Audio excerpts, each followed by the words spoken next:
Yeah, we certainly should. Cool. In fact, before we do, guess who's in the building, yo? Russia. Dude, come in. Into the fray, bro. Into the fray.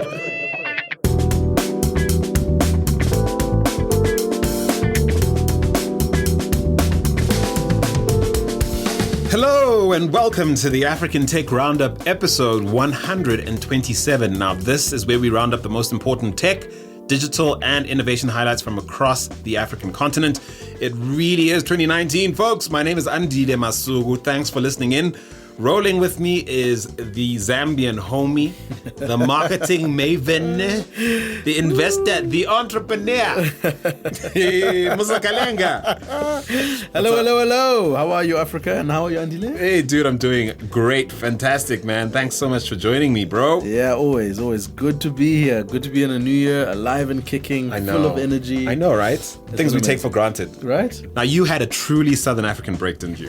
I did. I was so fortunate. I mean, in the beginning of December, I was booked to speak in my country of birth in Zambia. So I managed to take my wife out to Livingston. Yes. We then went to Lusaka, and then from there we went to Malawi. Then we came back, and because your mother's half Malawi. No, your mother's half Malawi. You're half Malawi. Your mother's Malawi. My mother's Malawi. My dad's Zambian. Uh-huh. And my wife had never been to the two. Every time we planned a trip, she fell pregnant, and so we had postponed it twice. Wow. So this is our first time, which was great. And then we came back to SA, and then we picked up the kids and drove to Mozambique, which was great. Hey, so living it up, bro. It was fantastic. I had a really good break. So I mean, I spent most of my time here. My wife and I, we're in Johannesburg. It gets really quiet here. Yeah. We don't normally do that. But yeah, basically worked through the holiday. So it was a working holiday. Then I got to visit Harare on business. Had some admin to do, running out of pages in my passport, that kind of thing. Right. And that turned into, oh my word, I need to be back in Zimbabwe in January, like straight up and down. So yeah, we basically, with a partner of ours, Smanga Madlabuta, shout out to you, brother. We made a plan to do a private investment tour of Zimbabwe. At the time that most people thought, we shouldn't be going in, and we were like, nah, we planned it, we're going to do it. And as it turned out, it was the right thing to do. We landed in Zimbabwe, I think, a day or two after the internet came back on, after all the hectic stuff that was happening. I'm sure everyone saw it in the news, but between Smanga, his trusty young entrepreneurial intern who happens to be a Zimbabwean junior golf champion, Tadiwa Zuda, and all the entrepreneurs, asset managers, and business people we met with. I'm talking quality people. I'm talking, and yeah, name drop alert. People like Dr. Nigel Chanakira, people like Dr. Shingi Munyeza, Wisdom Gakaka of Cyrex. Sure. Listen, you had peoples out there, man. Listen, we were rolling heavy. So while you were having a truly relaxing time, sublimely taking in Southern Africa, I was mostly between South Africa and Zimbabwe. But I'm so glad we both made it back, bro. Yeah. No, we're here, and we're here to rock 2019. So yeah, and listen, the reason I suppose I'm just letting people into our love for basically our home region is because y'all need to look out for some interesting moves we're going to be making in our part of the world come later this year. I'm not going to tell you much about that now. We'll be sharing more information about our interest in the Zimbabwean market, certainly in the coming months. All will be revealed, so stay tuned. And thank you so much for joining us, everyone listening right now. As usual, Musa and I will be chatting through some notable signals and trends we've observed in Africa's digital tech and innovation ecosystem, or at least since the last time we jumped on the mic. And then after that, we'll have the pleasure of having good friend of the show, Rushil Valab of Secha Capital. He'll be joining us to unpack some of the issues raised by a fairly controversial New York Times article entitled "More Startups Have an Unfamiliar Message for Venture Capitalists. Get lost." It's an article penned by Aaron Griffith, and the piece raises some contentious issues currently being debated right here in our own ecosystem on the African continent within the early stage startup investment scene. And some of these issues we've so far tackled right here on the show. Certainly quite a few in the latter part of the year where we debated the question of whether or not VC is a Ponzi scheme. Yeah. Listen, you don't want to miss that discussion. Rachel will be joining us a little later on in the show, so stick around for that. But for now, Musa, if you're ready, let's jump straight into some of the more interesting signals and trends to emerge over the last month or so. Shall we do it? Let's do it. All right, man. Well, We start with an update on a guest we featured on the show some months ago, a certain Herbert Banire of Zing Holdings. You might remember Herbert being on the show to talk about the company's innovative remittance offering. And by the company, I mean Zing Holdings. They're offering, of course, called Amay.Zing, an app on the Android store that Zing Group launched in September last year to enable what they hoped would be millions of Zimbabweans living initially in South Africa and then later in other places in the world. They'd be enabling Zimbabweans, both banked and unbanked, to access free mobile transacting and basic insurance services via the app. Now, if you missed it, go back and check out episode 123 entitled Hacking Remittances and Other Stories, featuring Herbert Banire of amazing Zing Holdings. Now, here's the update. Herbert reached out to us before they sent out press releases and the news went public. Essentially, the Zing Group has announced its decision to withdraw from Zimbabwe, citing, quote, unsustainable operating conditions. As many of you know, Zimbabwe is facing critical cash shortages, a really interesting currency situation that kind of takes you being in the country to totally understand and grapple with.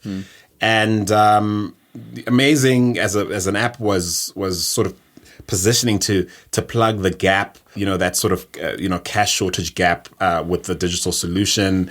It was, frankly, one of the more innovative, more ingenious ideas I'd seen come to the fore in this space in a long time. It involved people purchasing US dollar linked amazing coins, essentially tokens that would allow you from this side, say in South Africa, to buy airtime, groceries, electricity, things of that nature in Zimbabwe via this app. Right.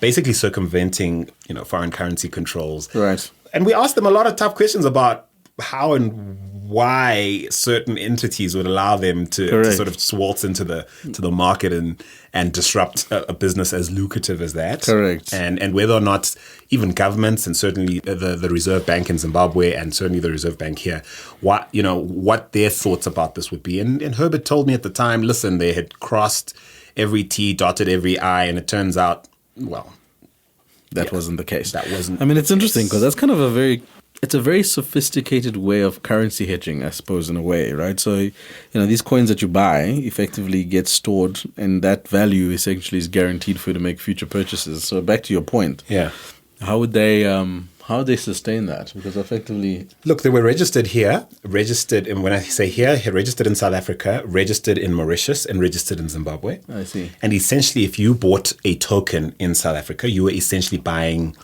a commodity.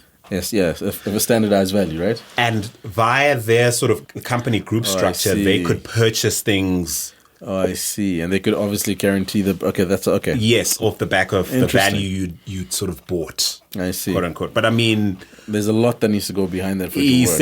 Essentially, yes, you are undermining exchange controls and you are making possible things that, the government of Zimbabwe, certainly the Reserve Bank, the South African government and Reserve Bank have come to rely on in terms of revenue. And I remember Herbert telling me on the show, the argument he was making is this is great for South Africa because, of course, the transaction is happening here and therefore taxable here, no problems.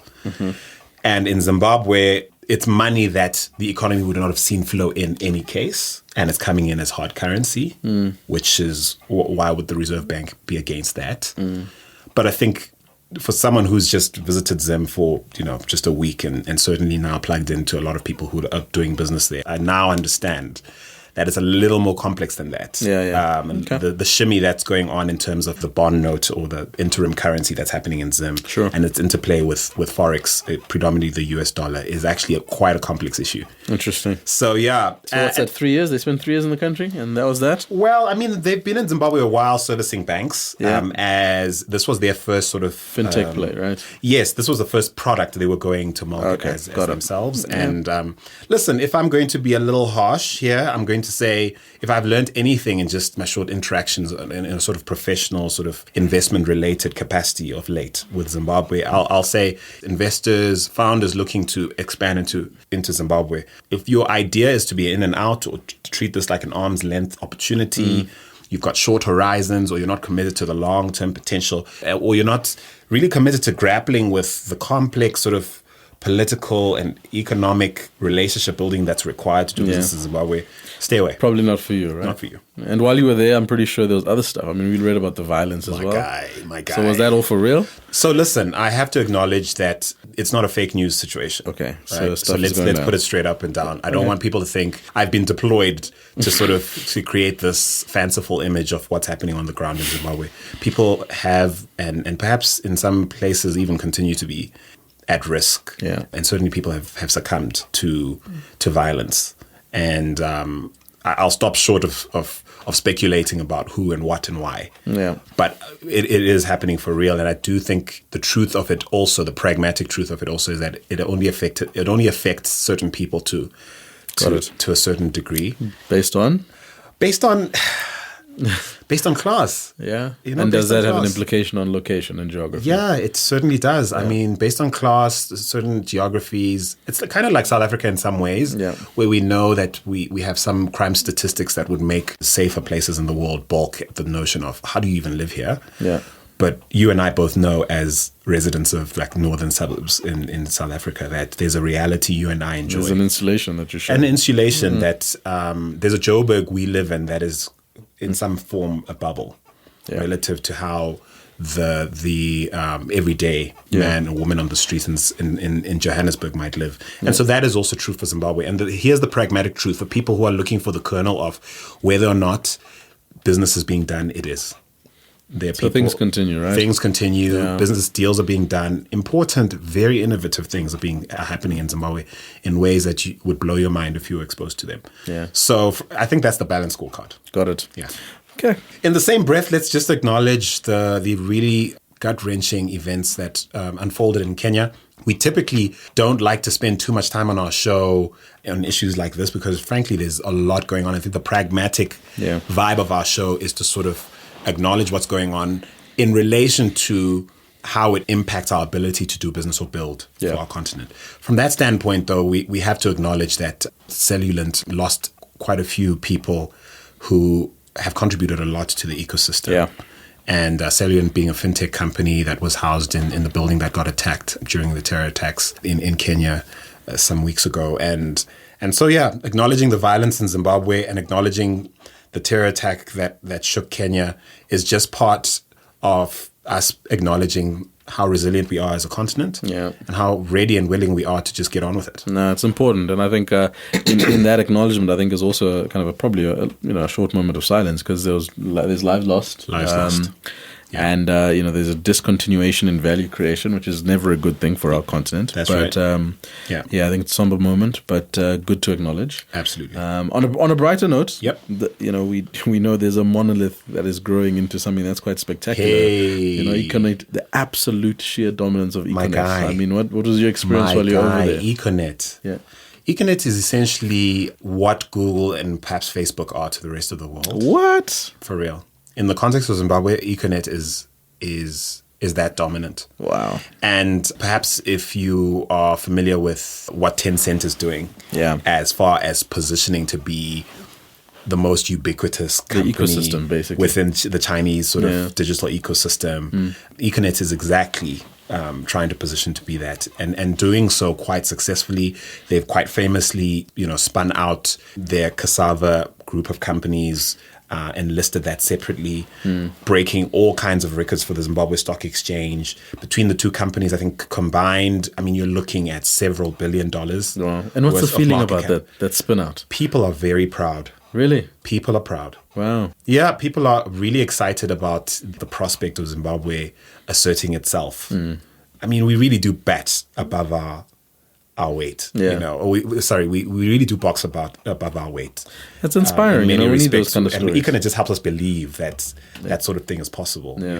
And so, it's incredible. So, the cassava group of companies includes Stewart Bank, of course, EcoShore, Technities, Task Nights, Via, the ride-hailing service, Carigo, the cargo hauling, Kwese, Eco-Farmer, a health tech play, Maisha Medic. The list goes on. It's phenomenal, actually. Growing, they're basically doubling revenue year on year. That's crazy. The two together basically nearly a unicorn by revenue. That's phenomenal. Not by valuation, not by what the market says they're worth, not by, market cap on the Zimbabwe Stock Exchange, by revenue, folks. That's, that is just unbelievable. It is insane. But surely it can't be all beautiful. I mean, sure, there's issues. Right? There are totally issues. Yeah.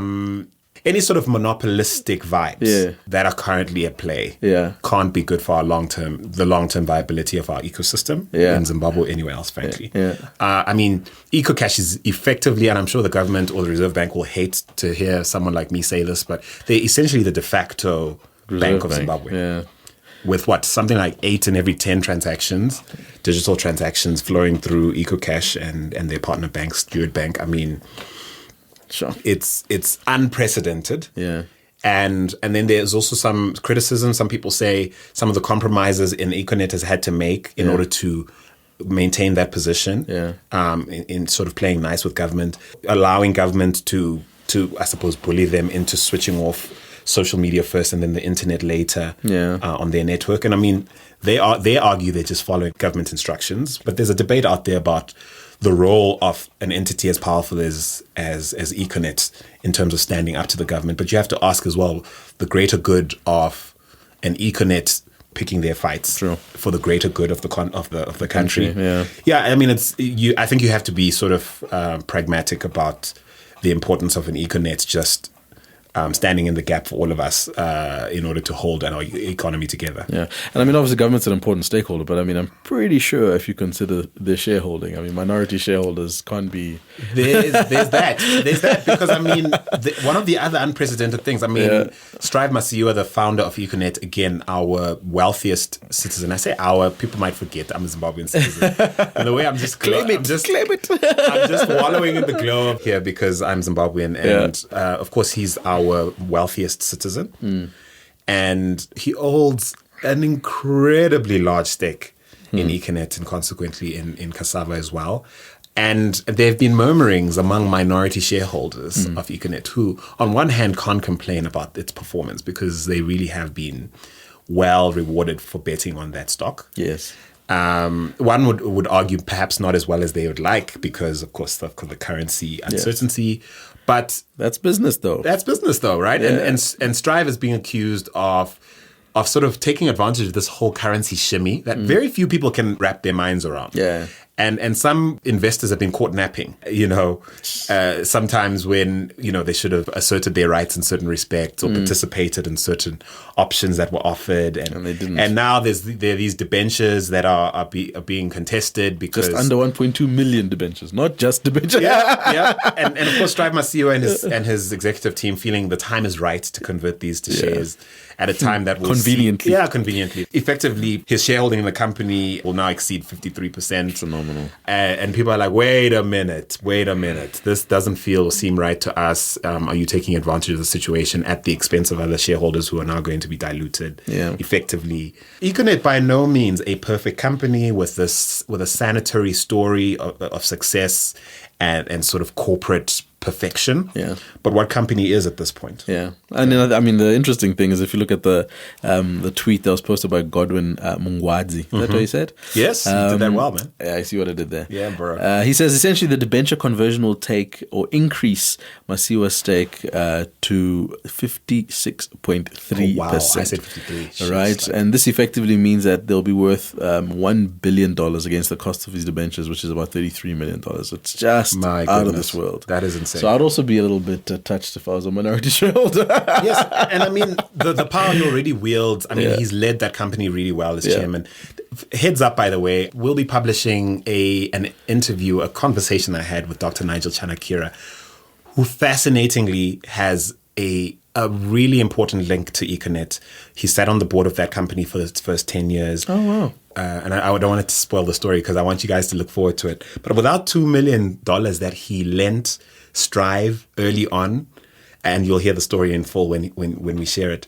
Without that $2 million, the Econet story as we know it today would not be a thing. Wow. And so you want to look out for that interview, because you'll find out how Nigel Chanakira, when he was somewhat peaking at the time, I mean, he was beasting, certainly not peaking, and had all this loose money, and because he's a longtime friend with Strive's wife, they came up together and entered that story at a really opportune time to ensure that Strive would later become the success he is today. Sure. But there's a really interesting twist. Don't spoil it. But yeah, I just think like, like you've been saying, this is an unprecedented success story for Southern Africa.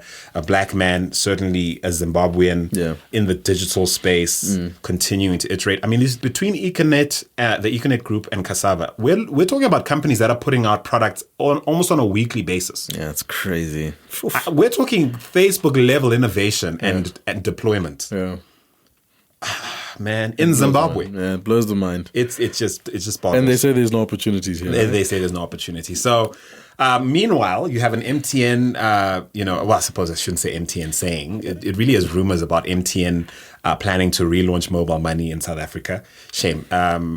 Both MTN and Vodacom have very sad stories about trying to replicate the success of EcoCash in Zimbabwe and M-Pesa in East Africa, right here in South Africa. So there are rumors that they're looking, MTN at least is looking to relaunch mobile money. We'll be looking out for that to either materialize or sort of not, because again, it's rumors. Yeah. Meanwhile, Vodacom, this hashtag please call me situation. There were people actually protesting today, might I add, right? Wow. Yeah. Wait, in Sandton? Yeah, in Sandton, right? Because Panyaza Lesufi, who's is a minister of parliament here, and he effectively took Vodacom. I think he's a member of the executive council of education or something like that. Yeah, he took Vodacom to task with a tweet, effectively saying, "Pay back this guy, the original inventor of the Please Call Me." Yeah. And with that, he kind of said, "Well, if you don't do it, face the wrath of the people." Yes. And so today, actually, on my way to the studio, someone called me, and they were driving through Sandton, and there were people protesting, literally about this particular issue. And the threat is basically we will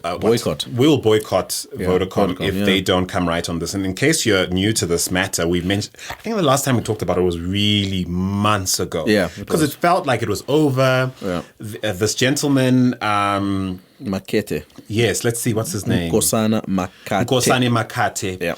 Essentially, at the time, a 24-year-old junior accountant at the company back in 2000 approaches his supervisor with an idea of creating a service that will allow users to contact people without using airtime. This became a hugely popular and almost necessary convention for users of mobile devices in South Africa. You needed to let someone know you were at the gate, or you were running late, outside, or to call you back. Please call me. They even innovated further. They allowed you to write a few words, I think limited words. So it was almost a free SMS. Correct. You had so many a day. Then it became a marketing platform because people started using it to send. Yeah, you would know this again because from your digital marketing days, it was a big part of the mix for a lot of companies. Absolutely. Using this as a really bulk, messaging application. Correct. Because we were all using Please Call Me's, and everyone from insurers wanted to brand the space and stuff. And so now you can imagine how much revenue has been linked to that idea. Yeah. And so there was, I think, Vodacom sort of 10 years worth of revenue. Yeah, dog. 2001. Yeah, 10 years. Yeah.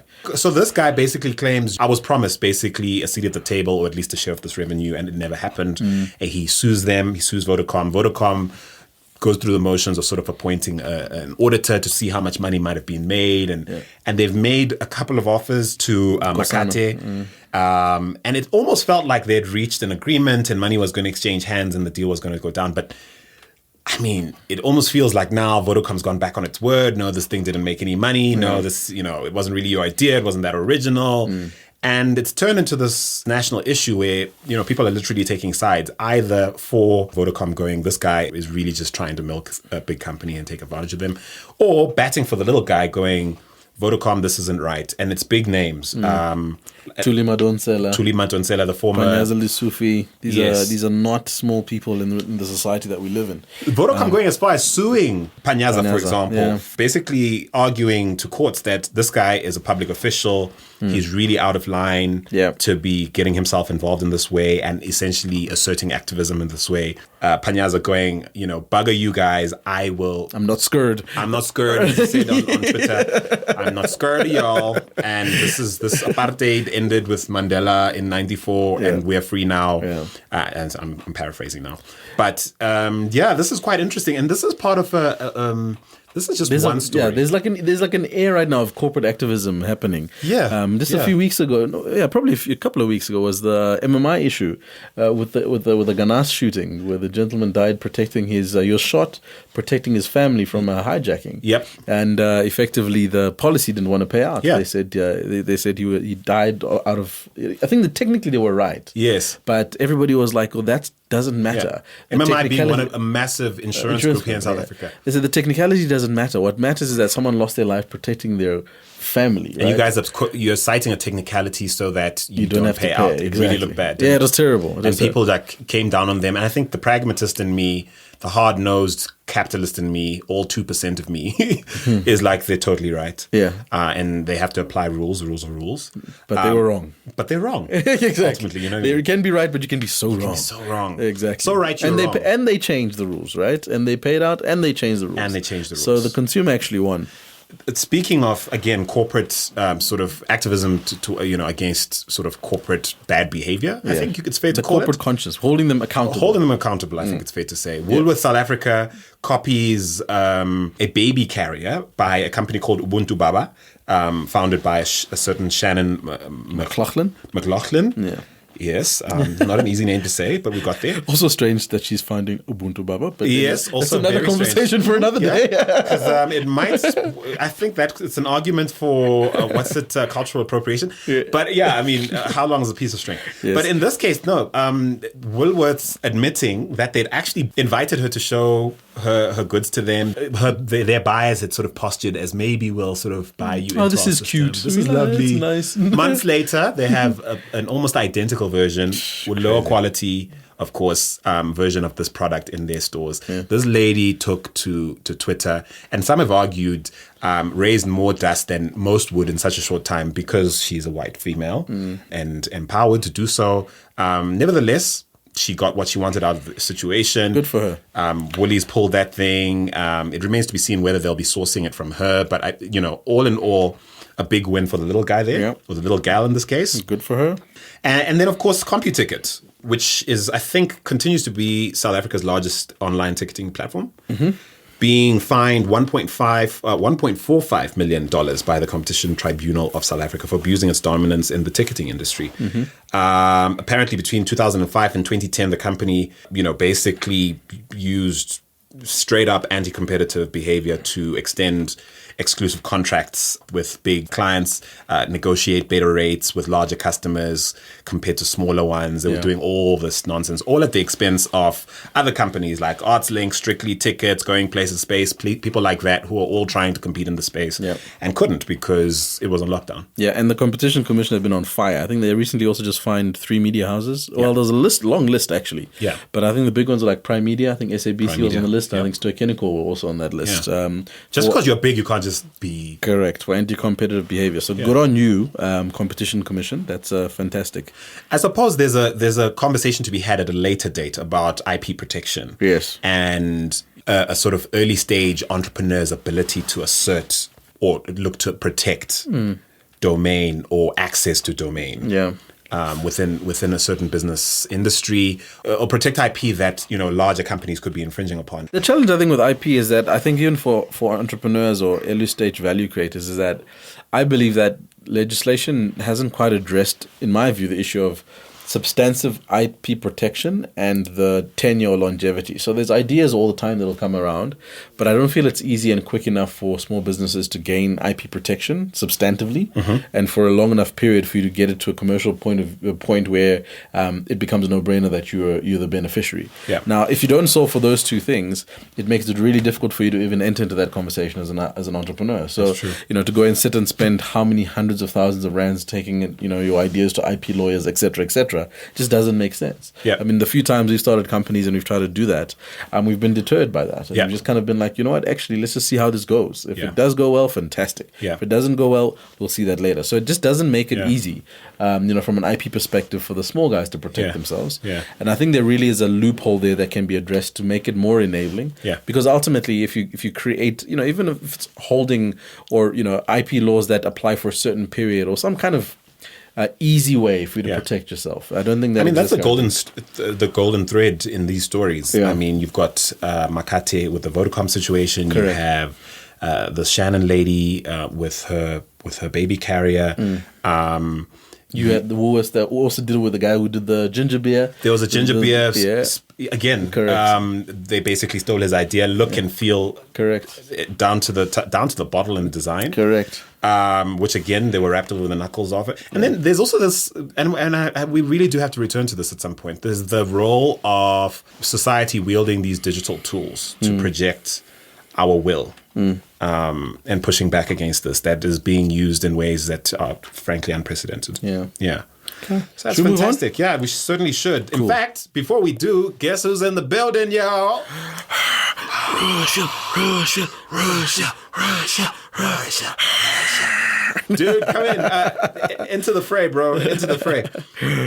So, man, thank you so much for making it through, Rushil. Thank you for having me, guys. Nice to see you again in the new year. Yeah, we're thrown forward to your presence here at the beginning of the show. So, I've told you before, every time you're on the show, certainly you and VJ, they tend to be really highly rated shows. So we've got fans out in these streets, man. Still friends and family. Yeah, please. Like, unless you guys are reproducing at another rate, I don't know that that's true. Cool. But thanks for joining us. Listen, you caught us in the middle of, us just looking at some signals and trends, some interesting stories. And please, as usual, just factor in whatever you feel like. Let's talk Naspers next. And I'm sure I can already hear some of our listeners going, well, you're just talking Southern African news. Listen, there've been really big Southern African news. And I'm probably more excited than I've ever been about Southern Africa. I think you get jaded, especially when you live in South Africa. Yeah. You visit Zimbabwe every, once or twice a year. As a tourist. And you go to Bulawayo as well, the second largest city and not the largest one. Or, you do Zambia once in a while, you do Bots and stuff. And then you start to think, we're there or thereabouts. And I'm like, nah, the last quarter of last year and so far the first quarter of this year have really just got me really much more excited about what's happening here. Nevertheless, we stay with Southern Africa. There will be other items that touch on other parts of the continent. So, so don't lose your marbles entirely, folks, if you're looking for other news. But Naspers, of course, Africa's biggest tech company, certainly by market share, continue to do interesting moves off the back of stuff they've been selling that's leaving them really cash flush and allowing them to do interesting things. No doubt leveraging the enviable position they're in terms of owning Tencent and other things. They're just kind of beasting at the moment. Not necessarily in terms of performance, because some people argue their performance is sketchy when you adjust for their sort of holding of Tencent, for example. But certainly they are not being shy to place bets, international bets. So Naspers has taken up an additional 29.1% stake in Russia's largest classified advertising platform, a business called Avito. It was a $1.1 billion deal, according to some media reports. And the deal was made through Naspers OLX Group, which, of course, you'll recall has removed itself from the Nigerian market recently. But Naspers happy to put their money where they think it needs to be, whether it's in edtech, certainly pushing really hard on sort of e-commerce, but in foreign markets, talk India, talk Canada, now Russia, and other places I've left out. And also selling off seemingly, profitable assets like their investment in Link Africa, the fiber optic infrastructure company. Link Africa is all set to buy back a sale that will be managed by Investec, apparently. I think $33 million. Is what the deal is worth at the moment if it goes through. So it does seem from the outside that Naspers is going. We're okay with Africa, or at least we're bearish on Africa, but bullish on the rest of the world at the moment. What do you guys reckon? Yeah, I think they're also trying to dilute their portfolio. I think to diversify. They've clearly focused a lot more on emerging markets, so they haven't gone too far outside of what South Africa represents. But I think SA is also, from a political perspective, a little bit of a hot potato right now. So and e-commerce just not doing as well as anyone would like. Even in Nigeria, right? Yeah, we'll talk about that in a bit. And so NASPA is just going, I suppose, chasing the value and in many ways setting the trend for where to look, or where sort of big business looking for value in this space ought to be looking. So from that standpoint, it's quite important what they do or decide not to do, and it will be interesting to see how the bets they're making will perform, and how, more importantly, their shareholders will respond. Many of them being annoyed by what they perceive the unfair bundling of value tied up in their 10-cent investment. So we'll see how NASPERS fares. It's just nice to see African money show some global swag. We'll be keeping a close eye on that. One of the biggest deals since we were last on the show has to be, though, the $100 million funding round in Andela. That came courtesy of former U.S. Vice President Al Gore's investment firm, Generation Investment Management, which led the round. That brings the company's total venture capital funding to $180 million to date. Their last round was just $40 million, led by CRE Venture Capital. And there's two ways to think about this. It's really exciting to see big ticket deals like this start to go down on a pretty regular basis on the continent. But is this entirely good news? It's too much pressure. Or does it mean that the developers are going to start getting a more fair rate? I mean, the last time I was here, we chatted about them getting paid a fraction of what the US teams were getting. So is this basically, are we celebrating what's effectively a talent sweatshop? I don't know. Yeah. The point for me is really more, does this business's performance justify these sort of investments, and no doubt what's turning into astronomical valuations? And I think that's more the question for me. I think we have been, and I say we as a sort of a media platform have been guilty of hyping, big ticket deals. Just because it feels good, it does, it kind of falls into that whole hashtag Africa Rising narrative, and it just feels good to be like to the rest of the world. Well, we're doing it too. But as we'll discuss later, there's the operational reality.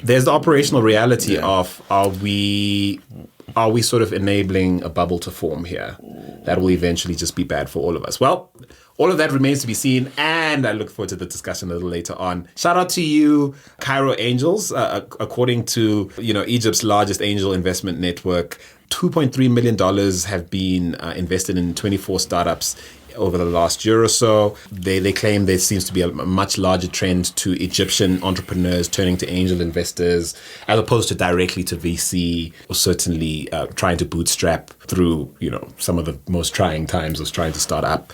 And so I suppose I highlight that because the only other angel network I'm familiar with that's doing as much or as many deals as Cairo, or perhaps close to, might be the Nigerian one. Maybe Saban here in South Africa, the South African one, which is relatively newer, might be in a position to compete with that level of deal flow, 2.3 million. And of course, having interacted with some members of this network, I'm aware that they would like to be doing many, many more deals. The capacity certainly is there.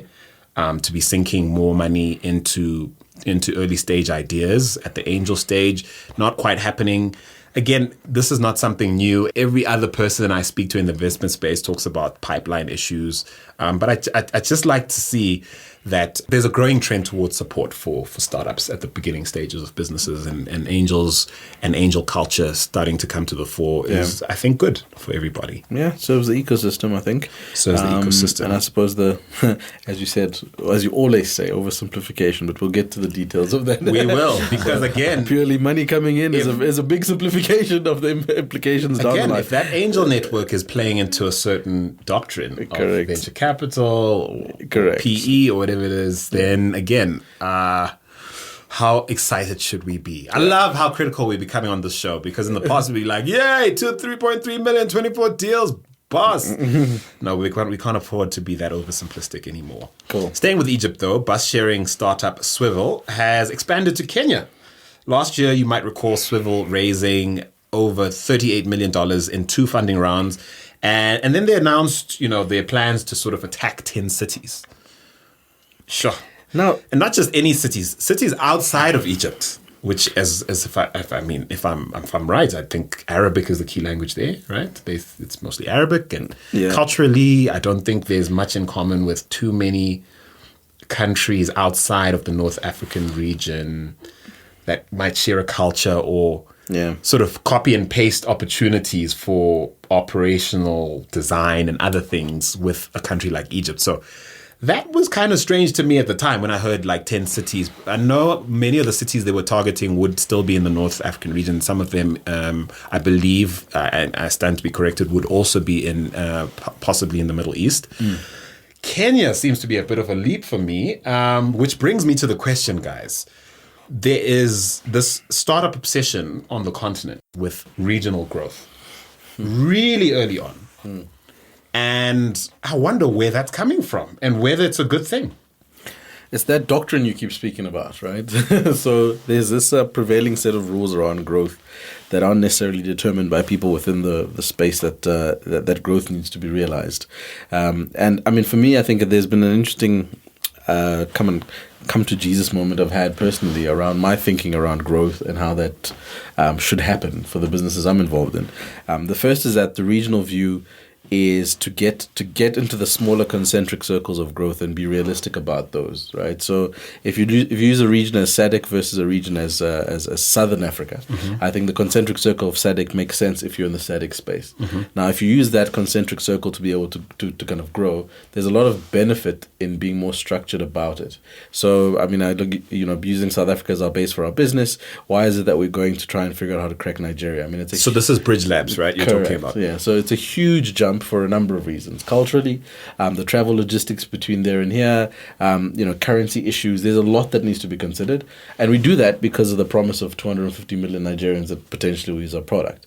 But I think it's an irresponsible path to success. And having reflected on it and having traveled, as I said last year, I'm really trying to hold my partners accountable to more kind of tempered growth within a concentric circle that makes sense. Yeah. But also, I think we need to fund that growth organically because we're not raising 10 million, 28 million ticket rounds. Yeah. And so for that to be more organic, it makes more sense for the geography to be a little bit more restrained. So, I mean, for me, that was, that's my view. I think the obsession comes from the stories we hear, the media narrative, the fanaticism about East and West Africa and that opportunity, all of that plays into the narrative of if you're not kind of doing that, then you're not maybe even the fear that other people are going to take your idea and run with it before you get to their markets. And I mean, having raised 38 million in 2 funding rounds over the last year, I mean, firstly, that's not a lot of money when you take into account the complexity of a task of moving even just one jump from, say, a place like Cairo to Kenya. I'd imagine a big chunk of that money is just going to go to figuring out how to do it and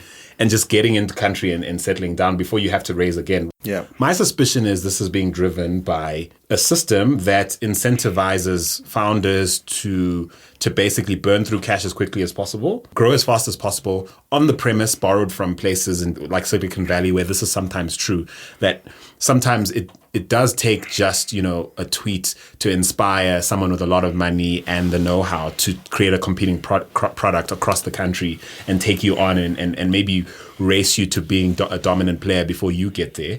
And so there's this FOMO around being first mover and sort of consolidating control of a certain industry or play. And I feel like that idea is being imposed upon founders here who, frankly, would never land VC, which is mostly coming from abroad right now, without a story about how quickly you're going to end up in so many markets and scale your audience or your addressable market. I wonder if it's what do you think, Rachel? A question of the total addressable market, because every company we speak to comes to us with a product and we've got to figure out how big is this market. And Musa, to your point, let's start in South Africa because that's where we're focused, right? So if we have 55, 60 million people here, how many people are going to use your product or service? In Egypt, if there's 100 million people and your bus sharing service, the economics only makes sense at I don't know, 50, 60 million users, then you do need to expand to regional players, because you just can't do it within your own country. I mean, it's a huge leap to go from Egypt to Manila, but hey, I think if you need the numbers to make that work, Uber, that's why Uber expanded so quickly. They just needed to get to scale for the economics to make sense. I suppose there's definitely a question of, is there good and bad growth? I mean, if your model inherently doesn't work unless, some of the things you've mentioned, then there's a question of, I know it's horrible to say, but should your business exist right now, given everything else we need to do and the dearth of, say, finance for SMEs, in the space you're playing in, for example, Rochelle? I mean, maybe these are the companies that I mean, you touched on it, that the VCs are looking for, because when you do have that 100 million, 200 million user base, they become unicorns, right? Or that's the aim. But starting with the premise that your business model doesn't make sense in your own country, I don't know. For me, I can't invest in that. Yeah, it doesn't. You know what I mean? Yeah, and is it harsh to say? Because there's a side of me that's almost unfair. That's almost like saying any entrepreneur with a sort of a moonshot idea should just temper it with, is it necessary or not? And if the answer is no, forget it and go farm.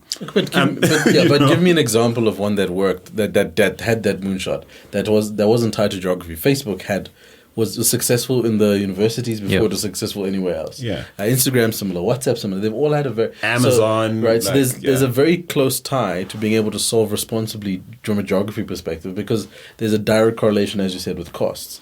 But secondly, the total addressable market that Rochelle was talking about only starts to reveal itself when you start to understand the business model a lot better, I believe. Yeah. In certain instances, because in the Africa context or in the emerging market context, the problems we're solving are so grassroots that we've got enough of a runway with the total addressable market locally that we don't need to obsess about trying to build for this, And if we do need to, I believe it reveals itself as opposed to starting at that point. Yeah. And then the pressure is just unreal. It just becomes ridiculous to start maintaining that. And I think that's what fuels it. Yeah. But I think our environments are very different. And I think it's irresponsible growth. Yeah.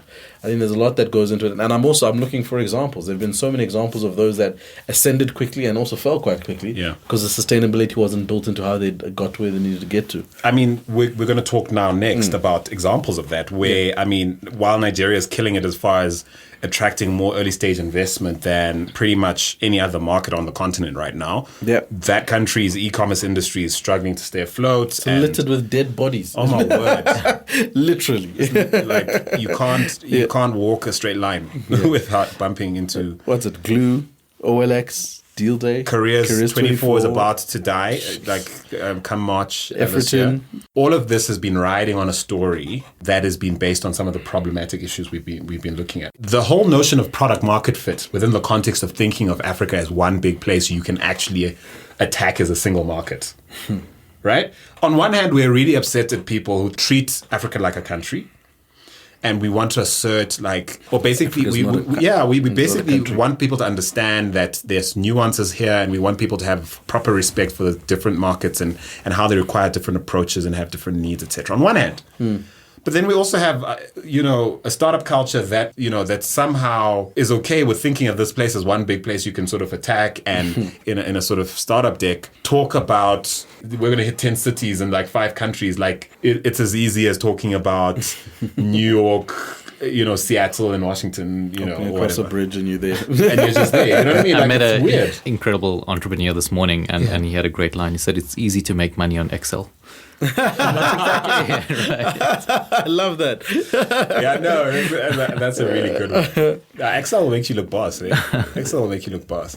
So I suppose, guys, I think there's just, I can't wait for this year to continue to unfold, because I think our conversations around these matters are going to continue to mature as we get more and more case studies, as our own entrepreneurial experiences deepen and rich and become richer. All of us are doing very interesting things this year. Certainly Setcha doing fascinating stuff. At Bridge Labs, what we're planning here at African Tech Roundup and what we're seeing in the market. We're going to need to have these hard conversations. So if we are scratching at your scabs right now, we don't mean to. We mean all of this in love. Yeah. So we're going to shut out this segment before we head into our discussion with two international news stories. Now, chaps, you guys both know that I've been on about this new Xiaomi device that I'm using. Are you also on Xiaomi? Are you also Xiaomi? Yep. Wow. Get out! Got an incredible battery life and it's so cheap. My guy, we're doing a fist bump right here on the show. Well, I feel a bit segregated. He does because he's the only iPhone in the room. But you and I are still Mac devices on our laps. Yeah. You've converted. You've converted completely. So here's the thing. Our listeners will know that Mark Kaigwa and I had a conversation where he put me on. He had one. And I was just sold. Like, he just sold it. I'm sure he sold it. Xiaomi owes him money. Or shares. Because of the marketing he did for this phone. It turns out a really incredible device, the Xiaomi F1.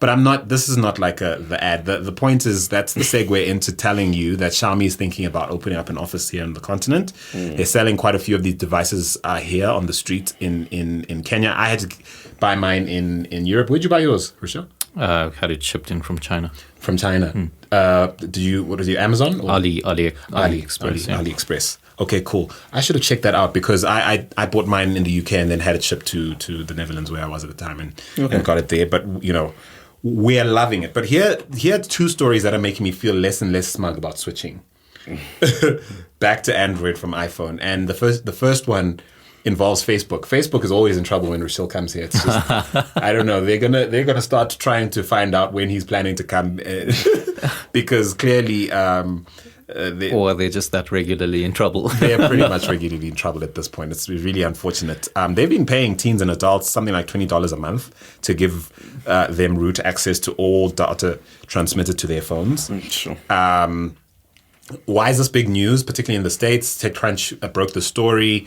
Because, of course, iPhone is huge over there.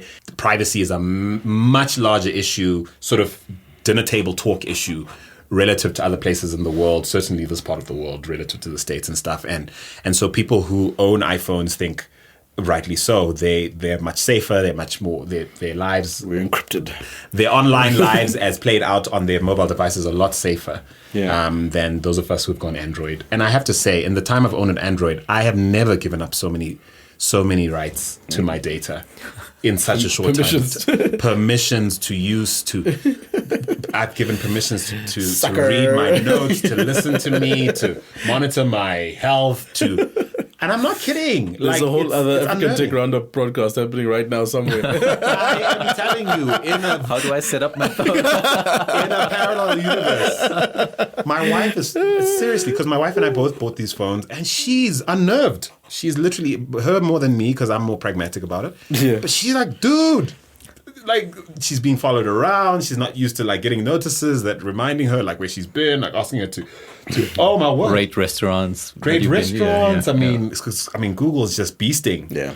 My wife's got a similar experience, actually, where have you with Samsung. been? Yeah. Yeah, she got a new Samsung phone. It's exactly the same. She's like, why do they keep asking me all these things everywhere I go?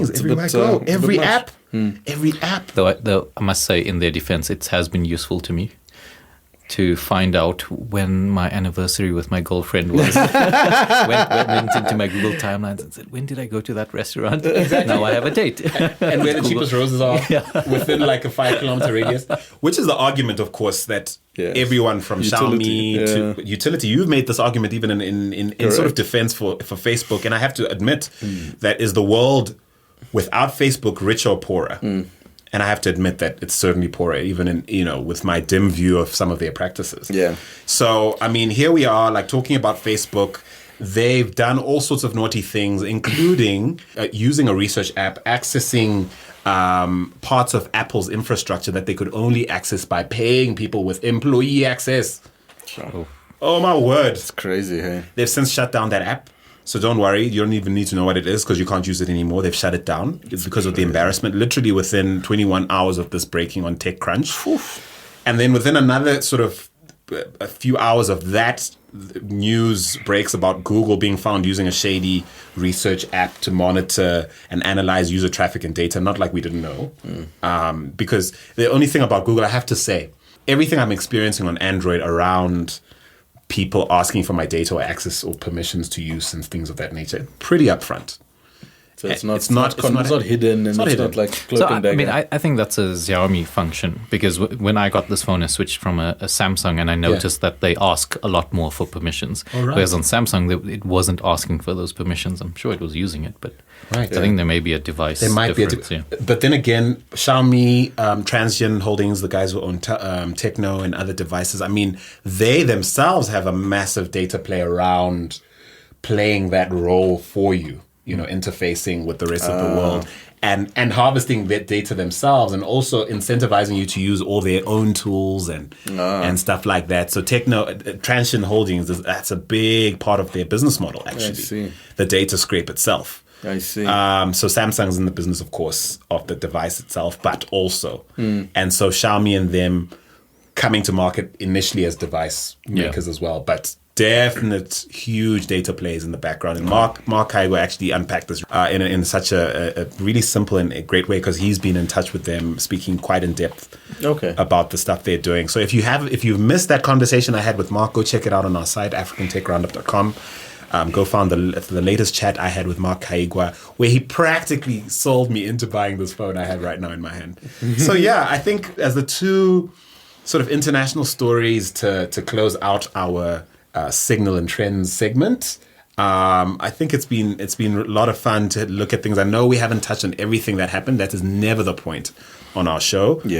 We just like to point to pick stories that I think give people in-depth insight, actionable insight, the kind of insight that puts you in a better position to assert yourself in business on our continent, in entrepreneurship and investment, or even in policy making. So for those of you who are wondering how and why we do what we do, that's why. And now it's discussion time, folks. We've already welcomed our guest on the show, a really good friend of our show at this point, Rashil Valap. He is one half of the managing team at Secha Capital. We're really big fans of the work they do and how they go about doing it. And so welcome once again, Rashil. We're going to talk about something I threw forward a little earlier on, a New York Times article entitled "More Startups Have an Unfamiliar Message for Venture Capitalists." What's that message?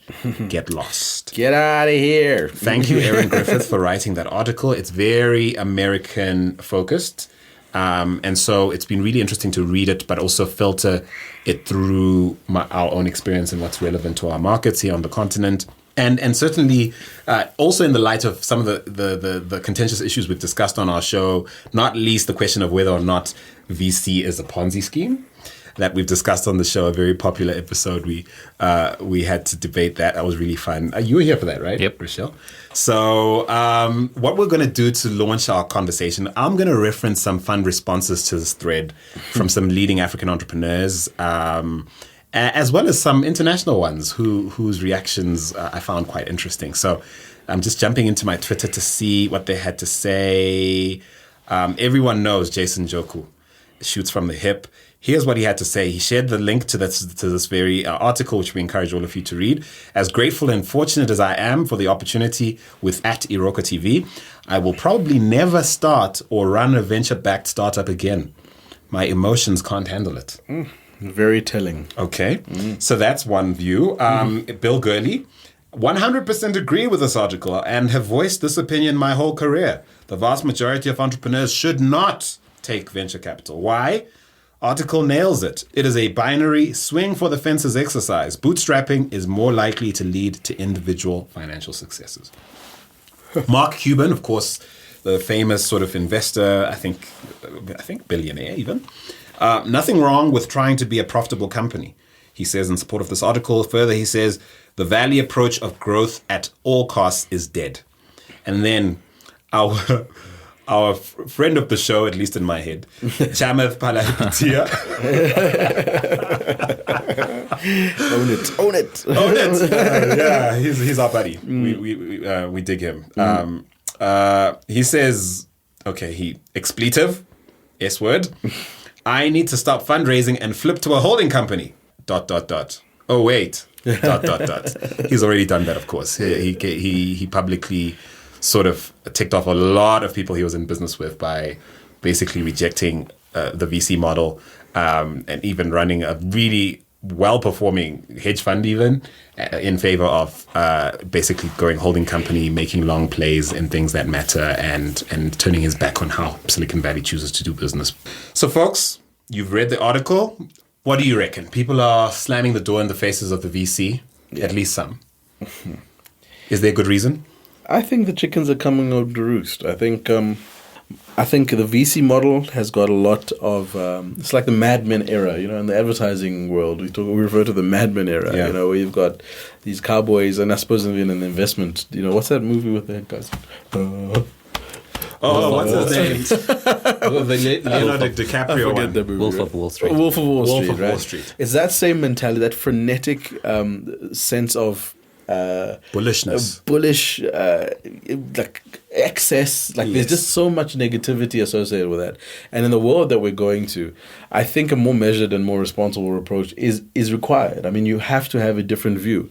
And I just reflect on some of the experiences we've had with VCs, where we've had ideological disagreements from the get-go because we just didn't see eye to eye on how this was going to work. A, but B, the inability for the traditional way of doing things to evolve into a new way of thinking about value creation. It's almost like it's two different paradigms that can't kind of coexist. That's true. So it's almost burn the boats kind of thinking around. We can't actually just work off that way of thinking. And because early on there was a lot of criticism for traditional thinking around Correct. investments and people who are caught up in the boring business of sort of doing property, Correct. or running like things that'll never scale, Correct. and doing so profitably. Yeah. And I being one of them, very frustrated with people like that. Yeah, they were shunned at. Yeah. Yeah, and going, what's wrong with you? And now it's almost like the pendulum has swung the other. I think it's necessary to redefine principles of growth. I think it's really important that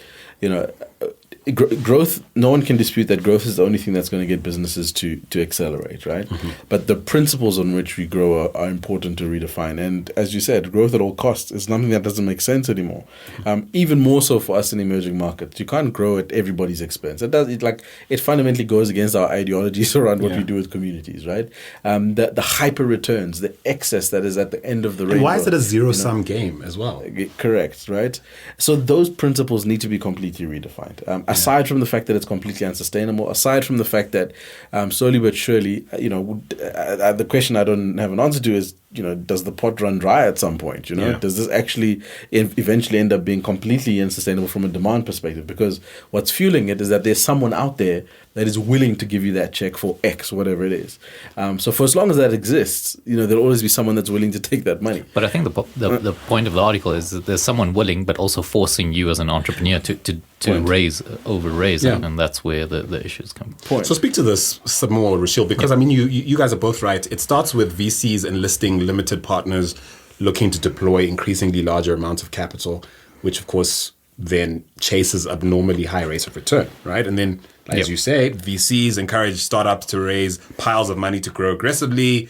And then you've got media outlets like us. I mean, we have to take responsibility as well, who fuel this hype machine by sensationalizing successful raises without actually questioning whether or not, companies are actually succeeding by way of achieving sustainability, never mind profitability.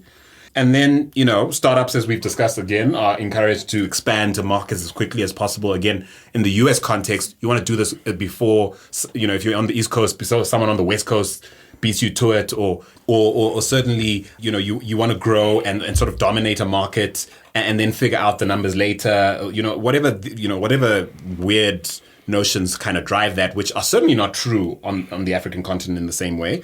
But then you're encouraged to sort of burn through your cash as quickly as possible, raise new and increasingly higher rounds of investment that allow said, VCs to exit profitably, and sometimes even the savvier founding teams in this context also get an opportunity to profit or exit profitably without any value being created.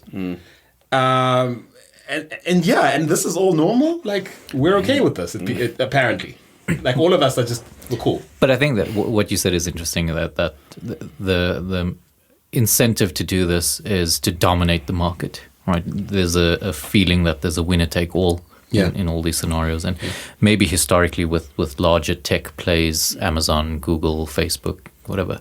Because their platform plays, they need a two-sided market, so you have to dominate amongst your suppliers and your customers, because you're the platform play. So the mentality of I need $100 million, $1 billion, whatever it is, to go out and dominate the market is somewhat driving this. Yeah, because it is winner take all, and if I raise $50 million instead of 100, then that's not enough, and I'm going to fail. In the investment context, it's literally here are your options: acquisition, IPO, or bust. Like literally, like literally. How is that okay? It's not. As a mainstream concept for raising a whole new breed of entrepreneurs. No, it's not okay. It's not okay.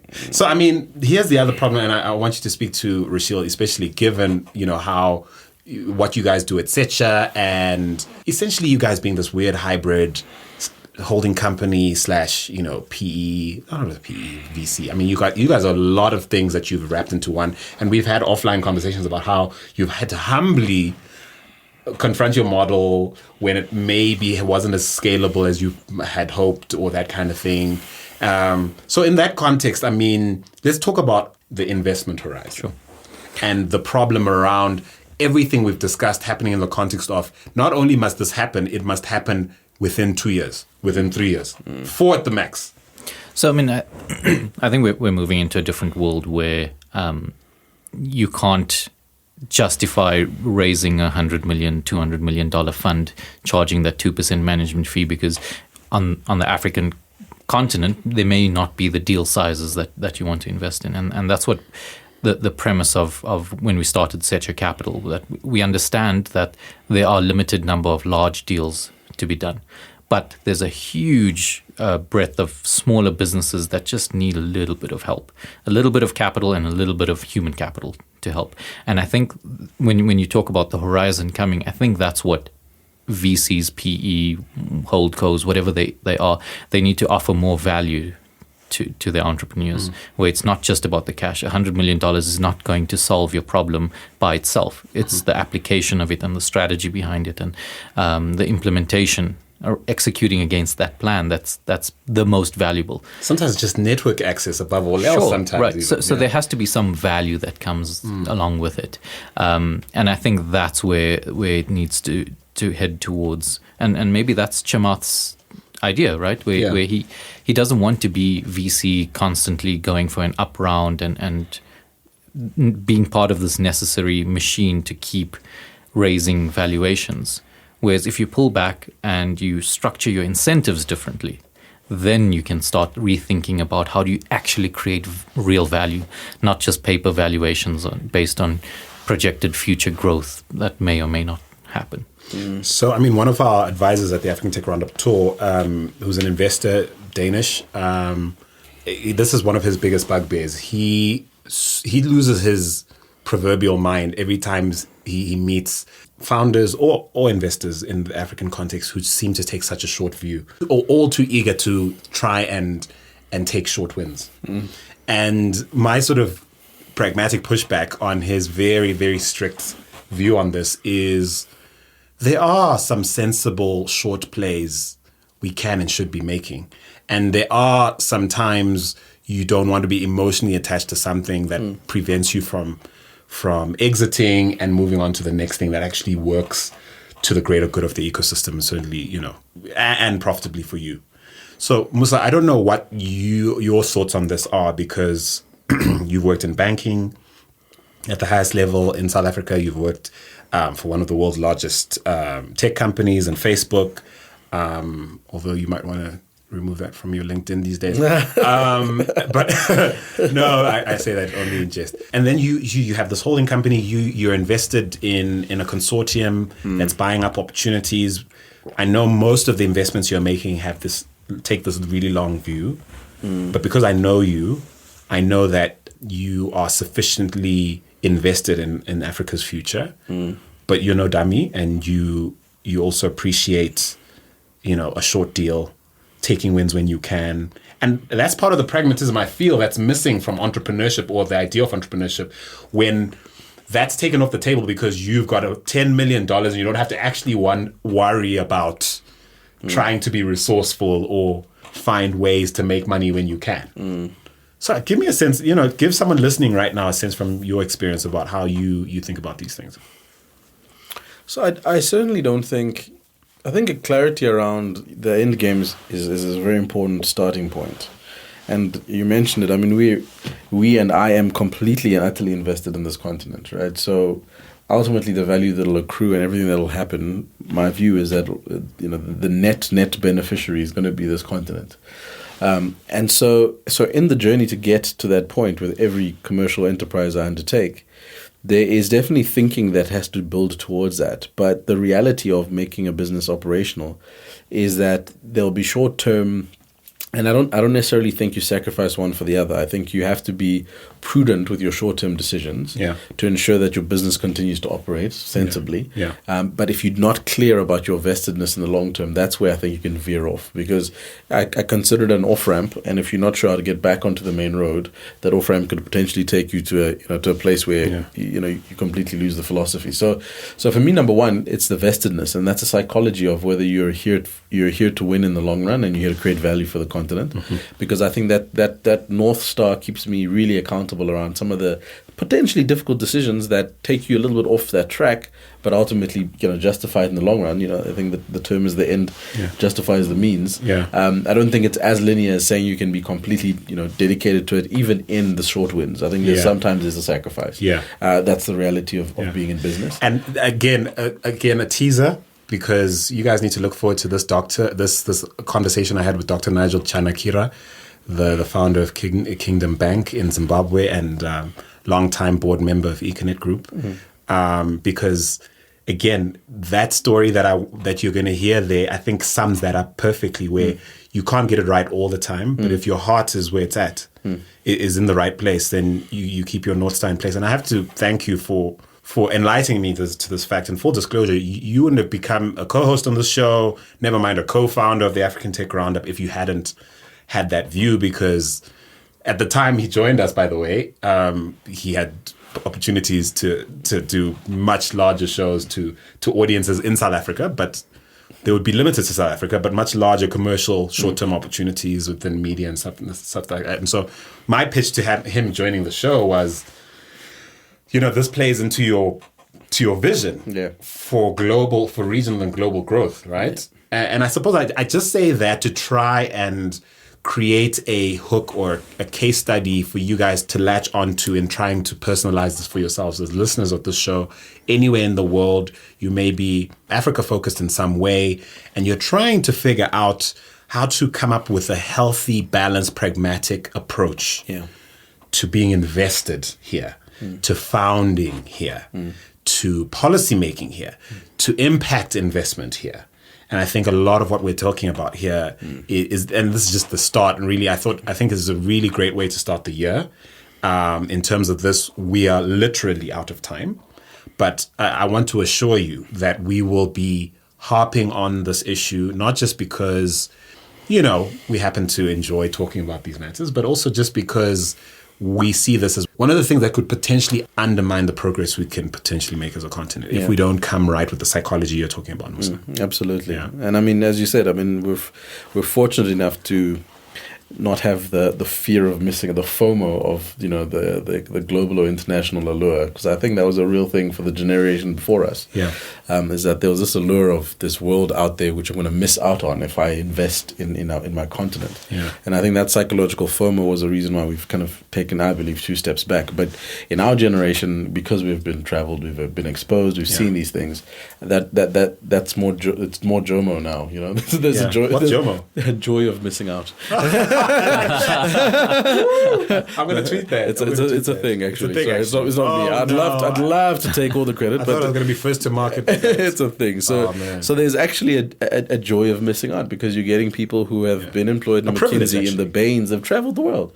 And the conscious, deliberate decision to be here and to invest here is not driven by anything but trying to create the value for the content. So I think that's a very different founding mentality. It's a very different entrepreneur mentality. Is it mainstream? I don't think certainly not yet, but I think Darwinian zero-sum, winner-take-all situation. I think that's more mainstream. It's actually far more popular, to be honest. I think it speaks to our inherent inclination towards greed. Yeah. And the whole FOMO idea. What's that if not greed? Like, what are you so afraid you can't fit into your day that you won't eventually get to? Yeah. That you have to be so afraid you'll miss out. Yeah. You know, that it's, you know what I mean? That it'll actually get you to compromise values and... Yeah. No, I'm very clear. I mean, in the words of Gabriel Mugabe, you keep your venture capital, we'll keep our Africa. #Jomo. Oh my God. That's so funny. That's so funny. So listen, Rochelle, I'll give you the last word. I suppose... I almost said you're the investor in our midst, and I realized, no, Musa's definitely investing, and I don't want to give anything away because we have exciting things to give away. But so I wouldn't claim that moniker for myself, but I'm definitely leaning into investment activities in some shape or form. And so, but as the first one to the party from the three of us in the space, as the first one to the party, and as someone irate around these issues, like what's your final say around this as an investor and as someone who's interacting with these issues on a daily, looking for investees, being the ideal you described, at least aspiring towards, and again also wanting to grow, but not at the expense of this beautiful vision we all have for what Africa needs to be. I mean, I think our founding principle at SECHA is making sure that the incentives are aligned across all stakeholders, right? And that speaks to the long-term vision for the African continent, or whatever that is for the community. And that starts with us, right? If we can get our investors or our capital providers to be aligned for the long-term growth of an operating company, to keep me honest and accountable for that, and to keep our entrepreneur incentivized to grow their companies, I think that ecosystem's a lot healthier. And the way that we've set up SECHA Capital was specifically to be capital light, capital efficient. And now as we start thinking of 2.0 and the growth and scalability that we could achieve using the lessons that we've learned, I think, Musa, you're 100% right. There are going to be those off-ramps that we need to take, but always with that long-term vision of what do we ultimately want to achieve. And for us, that's prosperity, inclusion, reducing the inequality on the continent. And for us specifically, that's through job creation. There are other people who have it through healthcare or through social services, education, whatever that may be. But I think having that long-term vision and putting those building blocks together so that you can be long-term greedy, and that's honestly what we are. We're long-term greedy. There may be setbacks or there may be diversions between now and then, but keeping your North Star is hugely important for us. Long-term bullish, I hate like greed. That's so hard. It's fine. Why are we not honest about what we want to achieve? Right? You do want to win. We are investors. You do want to win. Yeah. No, I suppose that's it, man. Guys, it's been an incredible first episode for 2019. I would not have chosen... You're my first choices for being on the mic, no doubt. Stop it. I'm not even lying. Thank you so much. You guys make it a joy to get to do what we do, and thanks for being on the show, Rochelle. Shout out to the homie Brendan, who I know is watching the forts even as we speak, and all the work you guys do at SECHA. We look up to you, and to you, Musa. It's always real over here. Thank you, sir. Listen, to our listeners, you guys have stuck with us. It's going to be 4 years in April. Wow. 4 years in April. Sure. It's just humbling to think about it. And I know I've been sneaking teasers into the whole episode, but it's fixing to be an incredible year by God's grace. So it's fixing to be an incredible year. We've got so many great announcements, partnerships we look forward to announcing. Zimbabwe, man, I can't even wait to share what we have up our sleeve about, what we're going to do there. And also just interesting news we'll be sharing in good time about how our platform is going to start to do more meaningful things, or to make things happen, quote unquote, to help make things happen around the issues that we've been discussing here today. And all that in good time. Nothing will be rushed. We have no FOMO around it. We'll joyfully dance into being able to share that with you. So again, Thank you for listening. If you'd like to get in touch with us, there are lots of easy ways to do that. Drop us an email using hello@africantechroundup.com. You can reach us on social, on Instagram and on Twitter. We're at African Roundup. Drop us a tweet. Let us know what you think. We tweet regularly and Instagram somewhat regularly as well. So we'd love to hear from you there. And then, of course, on Facebook as well. You can find us facebook.com/African Tech Roundup. Otherwise, that's it from Musa, Rashil, and myself. Andile, thank you so much for listening. Take it easy, Africa.